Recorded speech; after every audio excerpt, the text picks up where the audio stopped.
Oh, nice. Beers so far, cans left. Remaining beer. Alright, let's... Damn, you have lots of beer. Well, the BTC gave me discounts and a point card I could use every time I buy the alcohol. With that, beer is actually the cheapest drink I can get. Is there a difference between the drinks at the bar and these?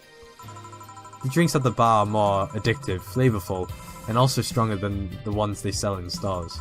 And besides, the one in the bar is more of a double IPA. This one is more of a Pilsner. In English, please? This one's lighter in color and lighter in flavor. Dunno, it doesn't taste like a lighter to me.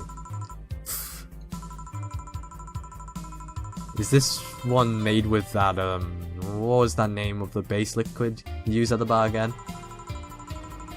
Oh god, nutriogenic dichometrical idogenol?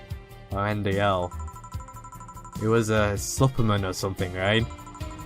It was an experimental fluid they created to replace water when the maiden kiss polluted water supplies. Alright, let's take a drink.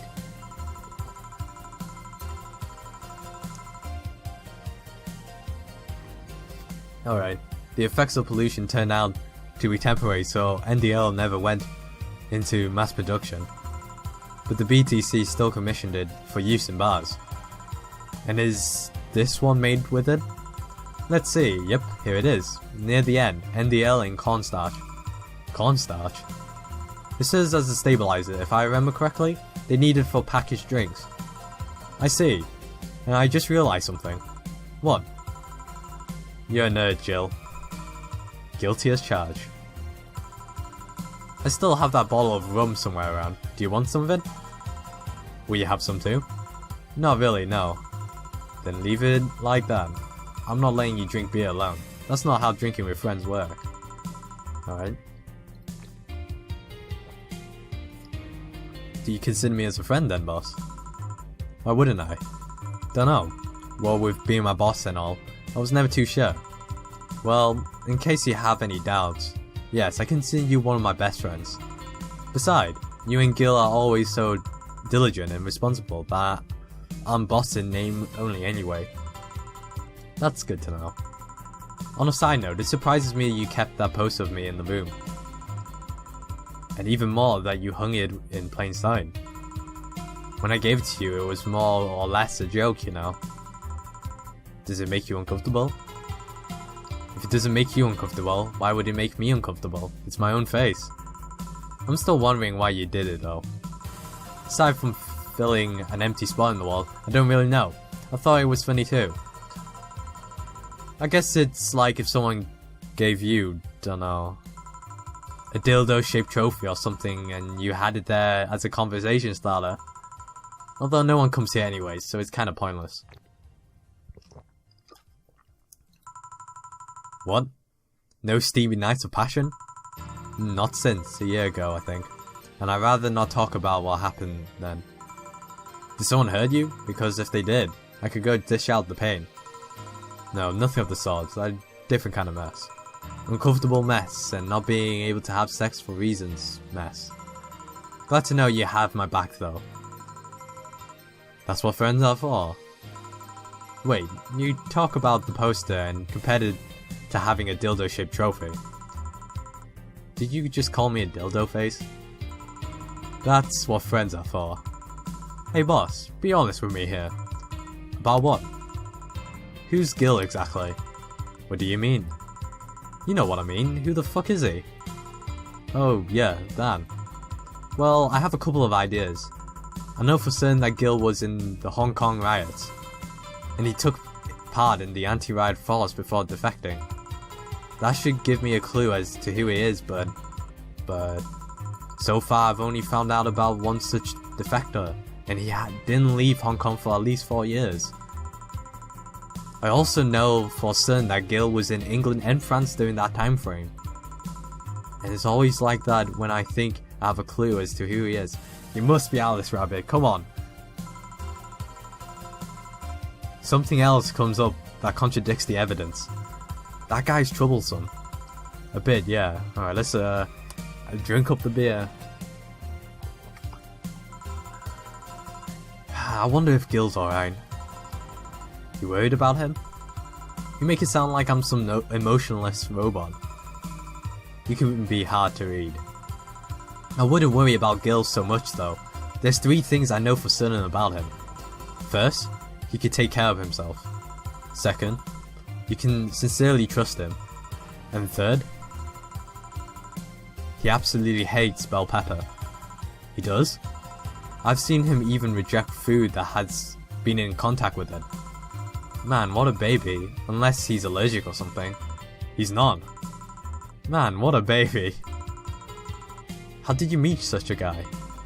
He showed up in the door of the bar. He won? Well, it was shortly after the whole incident with Robert and the levitation potion. Right, the levitation potion story. It was a slow day and he just showed up at the bar. I offered him a drink, but he said he didn't have money on him. I couldn't leave him alone, so I pretty much gave the drinks for free. And after a couple, he broke down crying. Huh? I don't know what he did, but he was really regretting it. He wanted a second chance or whatever, and I told him if he could wash himself, I'd find him a job. And I'll be damned, he looked totally different the next day. Damn. I tried and failed to find out anything about him, so I decided to take him at face value. I judge him from what he did as an employee. And aside from the occasional sudden escapade, he's been as loyal gets. I returned the favor in kind, covering his ass from time to time, sometimes literally. What surprises me is that you took him in so easily. I could take care of myself, and I always kept an eye on him. And besides, after the whole Robert thing, I couldn't ignore someone that desperate so easily. I see. You made the bar more lively yourself, you know.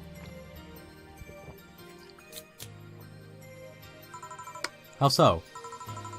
Well, with the regulars, you've earned, of course. Like that blonde titty hacker. I can't remember her name. Alma? I was gonna say Armitage. She's a nice girl, you know. I don't think she's young enough to be called a girl.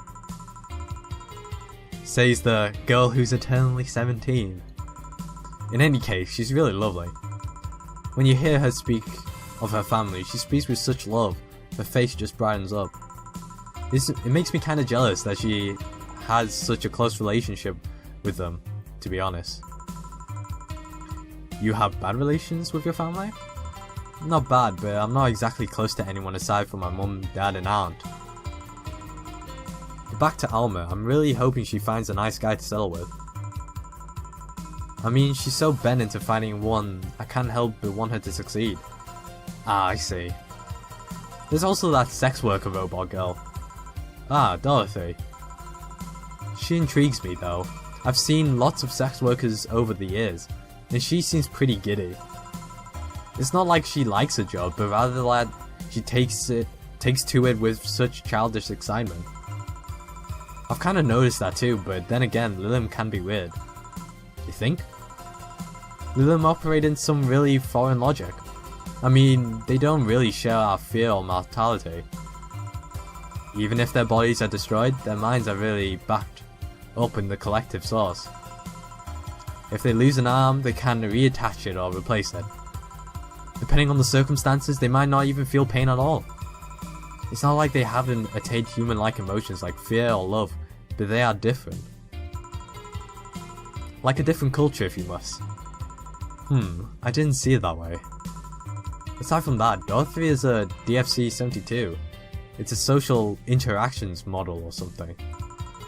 Lilim gets positive reinforcement straight from their bodies if they're fulfilling their main purpose, so I'm guessing she gets a built-in push whenever she's in a meaningful or challenging social interaction. Interesting. The name Lilim is a bit weird though. It is? You expect them to be called bots or dolls, but Lilim doesn't convey the image of automatons. Just a tip, bots and dolls are considered slurs by them. Bot is akin to calling them retard, and dull is like calling them fake. Thanks for the advice. That aside, do you know why they're called Lilum? As far as I know, because they all come from a bigger AI called Lilith. Lilith, yeah. And Lilum are Lilith's offspring in Jewish folklore. That's true. In a bit of that knowledge, demon knowledge. Ooh, cool. Hey, speaking of names, why don't you like being called your full name? By your full name. I have no idea what you're talking about. Don't act stupid. Back when you first transferred, I called you Julianne. And you almost told me a new one with your glare. See? Like that. It's no big secret, but it's one of the things that feels silly when you say it out loud. Try me. Well, did you ever watch Model Warrior Julianne? Not of all of it, but my little sister's a big fan of the reruns. Back when I was in elementary school, I was a huge fan of the show. Oh god. I had everything, from the dolls to the costumes to the lunchboxes. It didn't help that it was one of those shows that got strapped literally everywhere. I saw a couple of episodes once. They were really nice. It was beyond nice. The show's about a model who can transform into an armor-clad magician knight. She fights demons born from greed and vanity. How the show presents Jules hating her job because it invited enemies, and yet still found solace in trying to be a role model. Hell, the main character wasn't a kid. Julianne was an adult that became younger when transformed. I'd say it was a pretty ambitious kid show, even by today's standards. Just the fact that her enemies were literally issues dealing with the beauty standards of body image. Challenging as fuck. Whoa, you got excited there. And that is the problem. Back then I was obsessed with Jules. I sang the songs, dressed like her. I could even recite full chapters. Something tells me you still can. That's besides the point. It was nice while I was in elementary school, but then I went to middle school. And what a surprise, tweens are jackasses. They went out of their way to tease me about the things I did back then. I don't hold it against Jules, I always hold my grudges against those fuckjobs. Sounds rough. You know how most girls worry about their thighs at that age? At that age. I worried about jerkasses singing the theme tune of the show, mocking me. Anyways, every time someone calls me Julianne or Jules, I instinctively react negatively. Yeah. Pavlov would be proud of me. I never talked about it because I find the whole thing too silly in retrospect. And yet it affects you even today. There's nothing wrong with it though. It's actually kind of reasonable. I sure hope so. Come to think of it, what kind of kid were you, boss? When I was a toddler, I was the kind to always fight with kids bigger than me.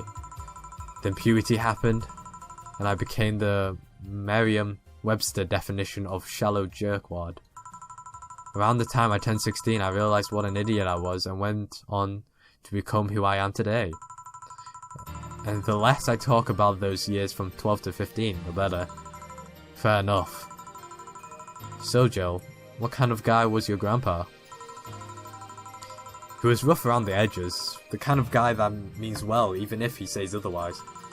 He seems to have a soft spot for me though. One moment he was congratulating my dad by berating him a little, and the next he was playing with me. My dad worked a lot and my mum was always travelling, so I spent most of my childhood with him. Can I ask how he died? Out of old age. My dad says his last words were something like, "Fucking scientists creating talking mannequins but they still can't let you upload your brain." Why the question? I'm curious about you, really curious. I just realized that even though we see each other almost every day, I know very little about you. Oh.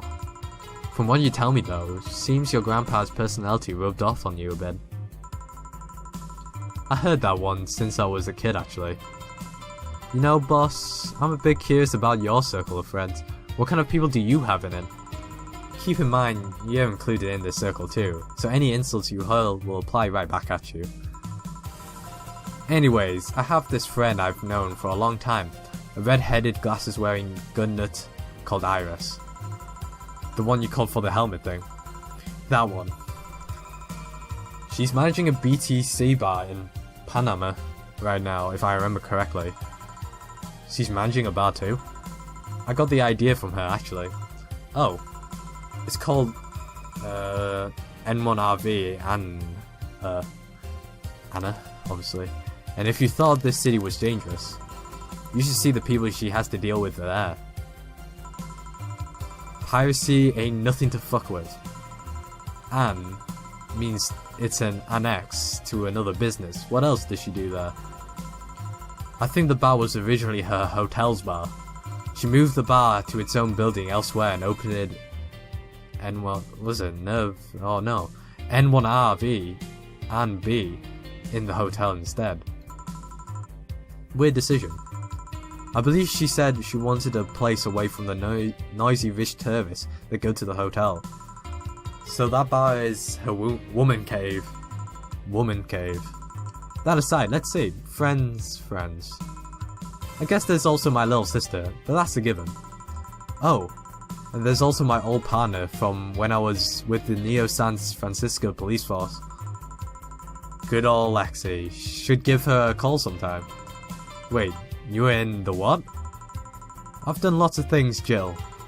I spent a short time collaborating with the police force. I've been a wrestler, an MMA fighter, chimney cleaner, lumberjack, pet shop attendant, cooperative mascot. Cooperative what? I still see my face on some websites from time to time. Anyway, aside from you, Gil, my sis, Iris, and Lexi. I guess there's a lot of people that I don't want to see me in harm's way.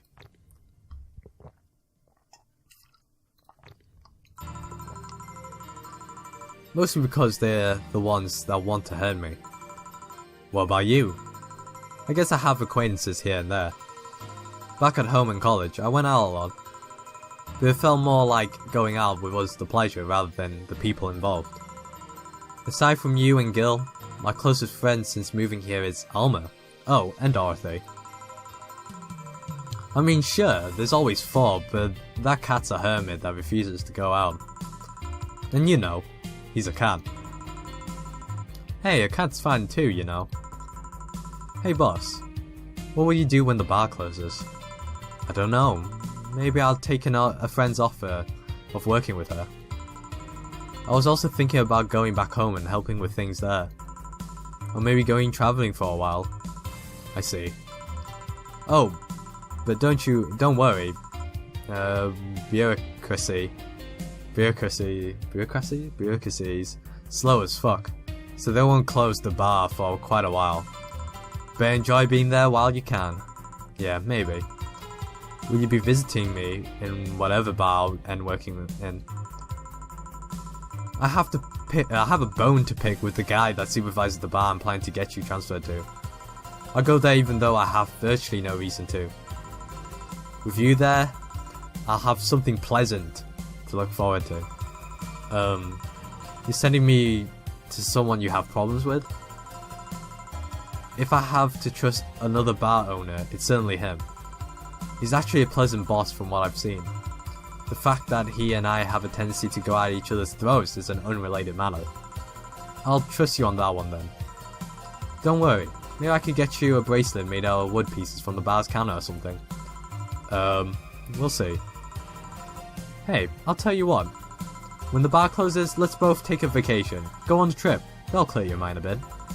Yeah, maybe. Oh, here we go.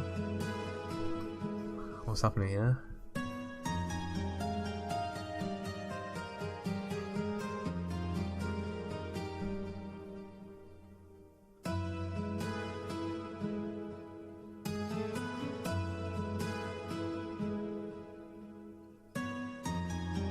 Oh shit, we're in chapter 2.